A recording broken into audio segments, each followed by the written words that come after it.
ಸಕಾಲಕ್ಕೆ ಸುರಿಯಬೇಕಾದ ವರುಣ ಕೈಕೊಟ್ಟ ಹಿನ್ನೆಲೆಯಲ್ಲಿ ಭೀಕರ ಬರ ಪರಿಸ್ಥಿತಿ ಎದುರಾಗಿರುವ ನಡುವೆ ರಾಜ್ಯದ ಸಾಕಷ್ಟು ಭಾಗಗಳಲ್ಲಿ ಮಳೆರಾಯನನ್ನು ಪೂಜಿಸುವ ಒಂದು ಸಂಸ್ಕೃತಿ ಪರಂಪರೆ ನಡೆಯುತ್ತಿದೆ.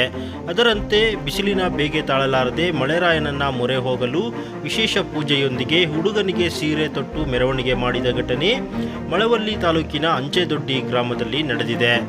ಹುಡುಗನಿಗೆ ಸೀರೆ ಉಡಿಸಿ ಮತ್ತೊಬ್ಬ ಬಸಪ್ಪ ವಿಗ್ರಹ ತಲೆ ಮೇಲೆ ಇಟ್ಟು ಜೊತೆಗೆ ನೇಗಿಲನ್ನು ಹೊತ್ತು ಬೀದಿಗಳಲ್ಲಿ ಮೆರವಣಿಗೆ ನಡೆಸಲಾಯಿತು. ಈ ವೇಳೆ ಪ್ರತಿ ಮನೆಯಲ್ಲೂ ಮಹಿಳೆಯರು ನೀರು ಹಾಕಿ ತಣ್ಣನೆ ಮಾಡಿದರೆ ಮಳೆರಾಯ ಬರುತ್ತಾನೆ ಎಂಬ ನಂಬಿಕೆ ಇದ್ದು ಈ ಒಂದು ಕಾರ್ಯವನ್ನು ಮಾಡಲಾಗುತ್ತಿದೆ ಎಂದು ಪ್ರತಿ ಮನೆಯಲ್ಲೂ ಪೂಜೆ ಮಾಡುವ ಒಂದು ಕಾರ್ಯವನ್ನು ಮಾಡಿದರು.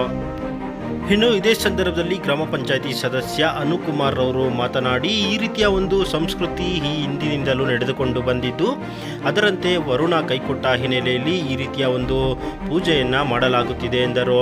ಬಳಿಕ ತಮ್ಮಡಹಳ್ಳಿ ಈರಪ್ಪರವರು ಮಾತನಾಡಿ, ಈ ಹಿಂದೆ ನಮ್ಮ ಅಜ್ಜ ಅಜ್ಜಿಯಂದಿರು ಮಳೆ ಬಾರದಿದ್ದರೆ ಈ ರೀತಿ ಪೂಜೆ ಮಾಡುತ್ತಿದ್ದರು, ಅದೇ ರೀತಿ ನಾವು ಮಾಡುತ್ತಿದ್ದೇವೆ ಎಂದು ತಿಳಿಸಿದರು.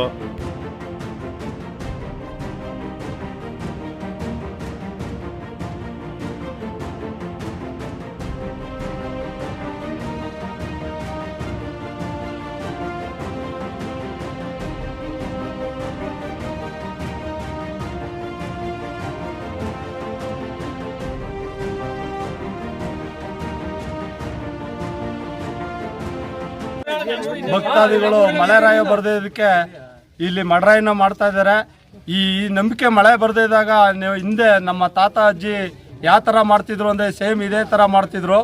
ಮಳೆ ಬರ್ದಿದ್ದಾಗ ಸೀರೆ ಉಡಿಸಿ ನೇಗ್ಲು ಉಡಿಸಿ ನಮಗೆ ಮಳೆ ಬರ್ದಿದ್ದಾಗ ಇದೇ ರೀತಿ ಮನೆಗೆ ಹೋಗಿ ನೀರು ಉಯಿಸಿ ಅಕ್ಕಿ ಬೇಳೆ ಎತ್ತಿ ಅದನ್ನು ಪರ ಮಾಡಿ ಊಟ ಮಾಡಿ ಮಾಡ್ತಾಯಿದ್ರು.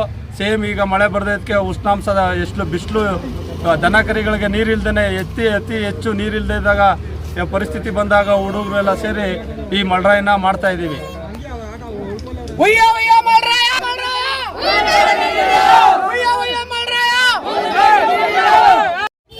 ನಮಗೆ ಸುಮಾರು 1.5 ವರ್ಷದಿಂದ ಮಳೆನೇ ಬಿದ್ದಿಲ್ಲ. ಆದ ಕಾರಣ ಇವತ್ತು ಊರು ಗ್ರಾಮಸ್ಥರೆಲ್ಲ ಸೇರಿಕೊಂಡು ಮಳೆರಾಯನ್ ಮಾಡಬೇಕು ಅಂದ್ಬಿಟ್ಟು ಅಂದ್ಕೊಂಡಿದ್ದು. ಇವತ್ತು ಯಶಸ್ವಿಯಾಗಿ ಮಳೆರಾಯನ್ ಮಾಡ್ತಾ ಇದ್ದೀವಿ. ಆ ದೇವರಲ್ಲಿ ಒಂದೇ ಪ್ರಾರ್ಥನೆ ಮಾಡೋದು, ದಯವಿಟ್ಟು ನಮ್ಮ ಅಂಚೆದೊಡ್ಡಿ ಗ್ರಾಮ ಸುತ್ತಮುತ್ತ ಗ್ರಾಮಗಳಿಗೆ ಮಳೆನೇ ಆಗಿಲ್ಲ, ಒಂದು ಮಳೆನೂ. ದಯವಿಟ್ಟು ನಮ್ಮ ಮಳೆರಾಯನ್ ಮಾಡಾದ್ಮೇಲೆ ಹೆಚ್ಚಿನ ಮಳೆ ಆಗಬೇಕು ಅಂತ ಆ ದೇವರಲ್ಲಿ ಬೇಡ್ಕೊತೀವಿ. ಹಿಂದೆ